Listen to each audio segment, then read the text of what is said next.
প্রতাপের থেকে টগরকে উদ্ধার করছে পারুল। সম্পূর্ণ জানতে হলে ভিডিওটিতে একটি লাইক করে দেখতে থাকো। গল্পের শুরুতেই দেখা যায় যে পারুল উদ্ধার করার জন্য মরিয়া হয়ে গেছে টগরকে, আর এই জন্য প্রতাপের খাস লোক রনিকে রীতিমতো ভয় দেখাতে শুরু করে দেয় পারুল, আর বলে তুই যদি সত্যি কথা না বলিস যে টগরকে কোথায় রেখেছিস তাহলে কিন্তু তোর অবস্থা অনেক বেশি খারাপ হয়ে যাবে। কিন্তু তবুও কোনোভাবেই বলতে চায় না রনি, আর বলে আমি কিছু জানি না, আমি কিছু বলতে পারবো না। এরপর পারুল রায়ানকে বলে, রায়ান ও যখন কিছু বলবেই না তাহলে তুই এক কাজ কর, তুই ওই দড়িটা কেটে দে যাতে ও এই কেমিক্যালের মধ্যে পড়ে আর চিরতরে একেবারে বিলীন হয়ে যায়। এরপর রনি কিছুতেই মুখ খুলবে না বলে ঠিক করে, কিন্তু পারুল চেষ্টা চালিয়ে যায়। পারুল বলে তুই যদি মুখ না খুলিস দেখ কী হবে।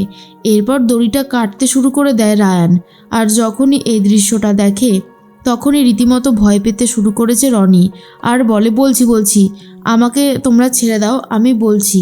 পারুল বলে ছাড়ার আগে সবটা বলে দে, যদি ভালো চাস তো, আর যদি নিজের ভালো নিজে না চাস তাহলে তো আর কিছু বলারই নেই। এরপরে রনি বলে আমি বলছি ওই টগরকে আমরা বেচে দিয়েছি। আর এটা শোনার পরে পুরোপুরি অবাক হয়ে যায় পারুল, আর বলে কি বলছিসটা কি? হ্যাঁ, কার কাছে বেচে দিয়েছিস, কার কাছে বেচেছিস বল। এরপর পুরো বিষয়টা খুলে বলে যে প্রতাপগড়ের রাজা প্রতাপের কাছে টগরকে বেচে দেওয়া হয়েছে। এটা শোনার পর তো মল্লারের অবস্থা সব থেকে বেশি খারাপ হয়ে যায়।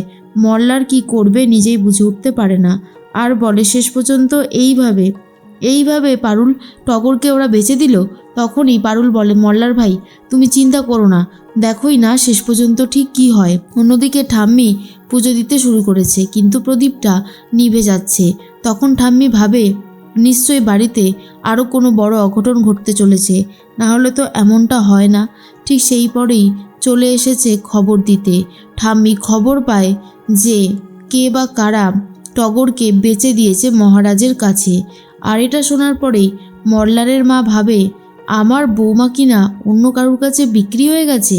পারুল ওকে যতই ফিরিয়ে নিয়ে আসুক না কেন, আমি কিছুতেই আর ওকে মল্লারের বউ হিসেবে এই বাড়িতে থাকতে দেব না, এমনটাই বলে মল্লারের মা।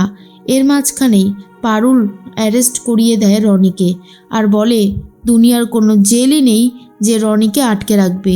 আমি কোনোভাবেই আটকা থাকবো না, আমি যেভাবেই হোক এখান থেকে বেরোবই, কেউ আমাকে আটকে রাখতে পারবে না। ঠিক তখনই অফিসার বলে একে তো অ্যারেস্ট করালেন ম্যাডাম, কিন্তু ওই প্রতাপকে অ্যারেস্ট করানো খুব ডিফিকাল্ট, জানি না আপনারা ঠিক টগরকে কিভাবে উদ্ধার করবেন। পারুল তখন বলে যেভাবে পারি না কেন উদ্ধার করে নিয়ে আসবো, কোনোভাবেই আমি আমার বোনকে বিপদে পড়তে দেব না, আমার বোনকে আমি ফেরত নিয়ে আসবই। তখনই রায়ান, পারুল আর বাকি সবাই ঠিক করে কিছু একটা করে নিয়ে আসবে টগরকে।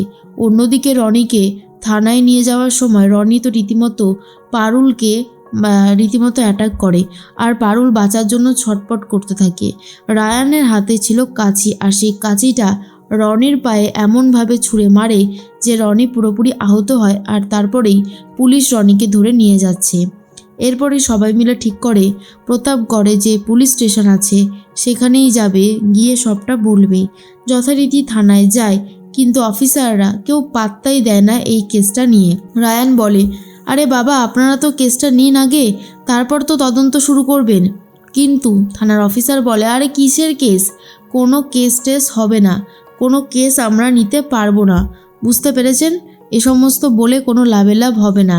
মহারাজের বিরুদ্ধে এসে কেস করতে, চেনেন মহারাজকে যে এসেছেন, আর তাছাড়া মহারাজের বিরুদ্ধে আমরা কোনো কেস নিতে পারবো না, জানতো এখান থেকে। এরপর রায়ানরা কোনোভাবেই কেস লেখাতে পারে না। রায়ানরা তো বাইরে গিয়ে কান্নাকাটি করতে থাকে, ভাবে যে বাড়িতে গিয়ে কি বলবে। পারুল, রুক্মিণী সবাই খুব ভেঙে পড়েছে। এরপরই রায়ান বলে পারুল এইভাবে ভেঙে পড়লে কি করে হবে বলতো, একটু ধৈর্য ধর। পারুল তখন বলে পারছি না রে, টগরকে আমি যতই বকাবকি করি ও তো আমার ছোট বোন, ওকে তো আমি কোলে পিঠে করে মানুষ করেছি বল, আজকে যদি টগরের কোনো ক্ষতি হয়ে যায় আমি যে নিজেকে কখনোই ক্ষমা করতে পারবো না। তখনই রায়ান বলে, সবটাই বুঝতে পারছি, কিন্তু আমার মনে হয় একটু ধৈর্য ধরাটা দরকার। একটু ধৈর্য ধরলে দেখ সব ঠিক হয়ে যাবে। এরপরেই চলে এসেছে থানারই একজন কনস্টেবল আর বলে, আমি আপনাদেরকে সাহায্য করতে চাই। তার মুখে বাংলা শুনে রায়ানরা জিজ্ঞেস করে, আপনি বাংলা জানেন?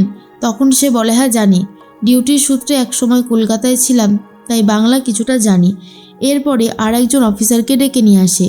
তারা দুজন মিলে পুরো ব্যাপারটাকে বোঝাতে থাকে যে এখন রাজা রানীদের সেই জায়গাটা না থাকলেও ওদের একটা বড় প্রভাব থেকে গেছে।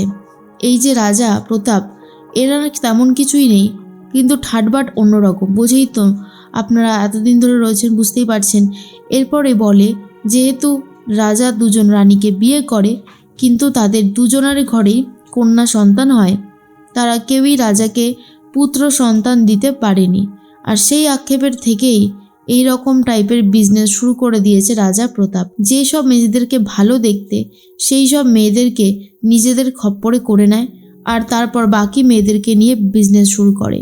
তারা ভাবে বিজনেস করলে অনেক পয়সা আসবে মেয়েদেরকে নিয়ে। আর যেহেতু এইসব বিজনেসে প্রচুর টাকা, তাই থানা পুলিশ সব কিছুকে টাকা দিয়ে মুখ বন্ধ রেখে দিয়েছে। সেই জন্যই তো অফিসার আপনাদের কেস দুটো নিলেন না।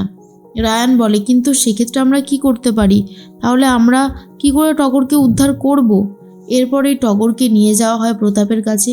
টগর রীতিমতো ছটপট করতে থাকে আর বলে, আমাকে এখানে কেন নিয়ে এসেছো? আমাকে যেতে দাও। কিন্তু রাজার প্রতাপ বলে, তুই যখন এত বেশি ছটপট করছিস, তাহলে মনে হচ্ছে তুই আমাকে ছেলে সন্তান দিতে পারবি। কালকেই তোর সাথে আমার বিয়ে। আর এটা শোনার পর পুরোপুরি অবাক হয়ে গেছে টগর আর বলে, কি যাতা বলছো নাকি? হ্যাঁ, কি যাতা বলছো? এরপরেই তখনই রাজা প্রতাপ বলে, একদমই ঠিক বলেছি, যা গিয়ে খেয়ে দে, এখন বিশ্রাম নে। এরপরেই টগর বুঝতে পারে অনেক বড় সে বিপদে পড়েছে। অন্যদিকে পারুলদেরকে অফিসার একটা ইনফরমেশন দিয়ে দেয় যে আপনারা যদি নাচের দল সেজে ভেতরে ঢুকতে পারেন তবেই সবটা দেখতে পারবে, না হলে নয়। কারণ বাইরের লোক ভেতরে খুব একটা অ্যালাউ হয় না, ওই নাচ গান ছাড়া। তা পারুল তখন বলে, আমি তাহলে সেইভাবেই ভেতরে ঢুকবো ছদ্মবেশ নিয়ে। রায়ান বলে, পারুল তুই পারবি তো? আরেকবার ভেবে দেখ। পারুল বলে, আমাকে আর ভেবে দেখলে হবে না, আমাকে করে কাজটা দেখাতে হবে। যেভাবেই হোক না কেন টগরকে উদ্ধার করে নিয়ে আসতে হবে, টগরের যেন কোনো ক্ষতি না হয়। এরপরেই টগরকে উদ্ধার করার জন্য রুক্মিণী, পারুল এরা সবাই নাচের দল সেজেছে। আর তারপরেই ভেতরে ঢুকে রাজা প্রতাপের সামনে নাচ করতে শুরু করে, যাতে তারা টগরকে নিয়ে তাড়াতাড়ি করে বাইরে বেরিয়ে যেতে পারে।